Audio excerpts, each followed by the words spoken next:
Hello everyone, welcome to our channel Mousumi's makeup recipe. আজ তোমাদের সাথে আমি একটা বান শেয়ার করছি। প্রথমে আমি একটা পনিটেল করে নিলাম। পনিটেল করার পর হেয়ারটাকে আমি 3টে পার্ট করলাম। দুটো পার্টকে দু সাইডে আমি ক্লিপ দিয়ে হোল্ড করলাম। মিডিলে আমি একটা স্টাফিং বসালাম। এটা দিয়ে আমি একটা বেস ক্রিয়েট করলাম। করার পরে ওপরের হেয়ারটাকে আমি 5টা ভাগ করলাম। হেয়ারের ডেন্সিটি অনুযায়ী তোমরা ভাগটাকে কম বেশি করে নিতে পারো।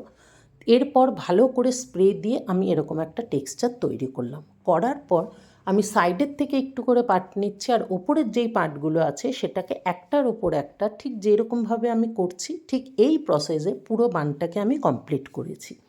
এই বানটাকে তোমরা হাই বান হিসাবেও করতে পারো বা লো বান হিসাবেও করতে পারো। তোমরা যদি এরকম ধরনের আরও নিত্য নতুন হেয়ারস্টাইল দেখতে চাও আমাকে মেসেজ করো। এবং এটা আমার বান পুরো কমপ্লিট। তোমাদের যদি ভালো লাগে অবশ্যই লাইক করো, সাবস্ক্রাইব করো এবং শেয়ার করো। Thank you.